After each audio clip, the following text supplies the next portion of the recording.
Assalamualaikum warahmatullahi wabarakatuh. My name is Zidanu Fatoni from 1B class English department, and today I will do a presentation for introduction to literature final text. First of all, I will read the poetry title Hope by Emily Dickinson. Hope is a subtle gluten. It feeds upon the fair, and yet inspected closely, what abstinence is there? This is the helicantable, that there exists but one.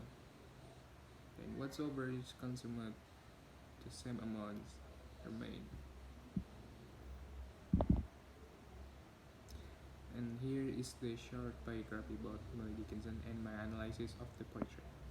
Emily Dickinson was born 30 December 1830 and died 15 May 1886 at the age of 55. She is from the state of Massachusetts. Emily is an American poem. She is famous for his poems in the past. Nearly 1,800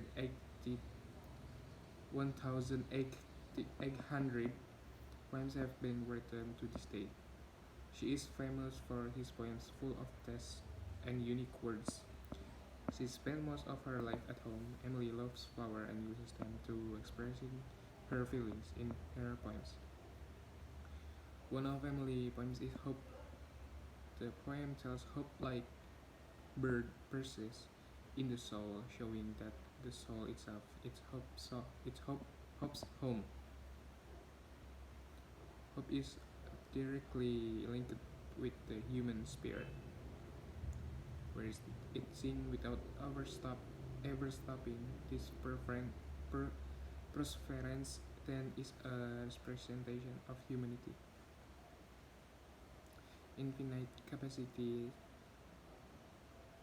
for hope.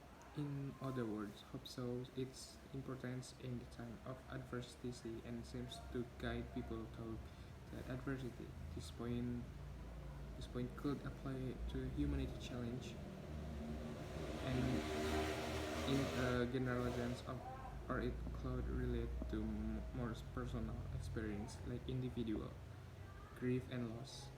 In either case, hope gives people the strength to carry on, and it's most useful when circumstances are the worst. For the pros, I have concluded 3 points that point 1. Charles Dickens was born on 7 February 1812 in Portsmouth on the southern coast of England. Charles Dickens was an English writer and social critic.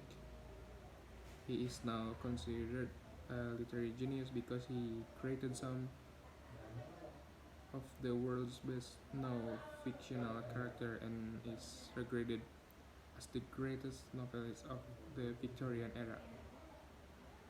His novel and short stories enjoy lasting popularity. Point 2. Summary of novel Oliver Twist. Oliver Twist is a 9 years old child. He is an orphan who grew up in an orphanage workhouse. Oliver Twist moved to the Sowerberry family to work, but fight broke out between Oliver and Noah, one of Sowerberry household workers. Oliver runs away from home and walks toward London. In London, he meets the Dodger. Dodger offers him place stay and eat, after which Oliver meets Fagin. Fagin and other kids pickpockets because Oliver didn't know anything when Oliver was pickpocket with his 2 friends. Oliver was silent and the person who was picked up by his friend was Mr. Brownlow. Mr. Brownlow saw the pickpocket's action and finally shouted, but the resident got the wrong idea. Thinking that Oliver was the pickpocket, Mr. Brownlow frees Oliver, feeling sorry for Oliver being brought home by Mr. Brownlow because Fagin is afraid that Oliver will tell her about the thief. Fagin teams up with Bill Sikes to kidnap Oliver. Fagin and Sikes' plan works out, and it makes Nancy feel sorry for her and plans to tell Mr. Brownlow, and that means Nancy betrayed Fagin and Sikes. Nancy didn't want Oliver to live hard life she had Fatin, who is suspicious for Nancy, finally asks Dodger to follow Nancy. Dodger followed Nancy and who turned out to meet Mr. Brownlow and tell what happened to Oliver and where Oliver is now. Shikazu knew this was angry and what that anger. Shikazu killed Nancy and Fagin fled from his hiding place. Finally, Mr. Brownlow meets Oliver and adopts Oliver. The end. Point 3. The next point is the character and characteristic of this Oliver Twist novel, and we'll mention the first few characters. There is Oliver Twist characteristic in children's novels who never give up and keep trying. Second, there is Mr. Brownlow, he's a loving person. The third, there is Fagin, the boss of bad boys who steal for devilhood. Bill Sikas is evil, and lastly, there is Nancy who cares about other people. The C.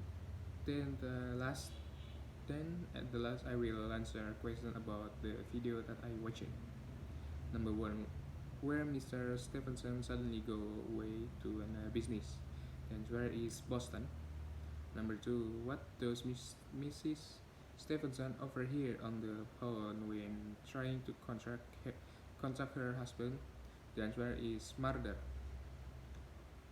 In what city does the play take place? The place is in Chicago. Number 4, what is the primary motivation of Miss Stephenson's killer? Because her neurotic and invalid state. So that's all for me. Thank you very much and sorry for mistake. Assalamualaikum warahmatullahi wabarakatuh.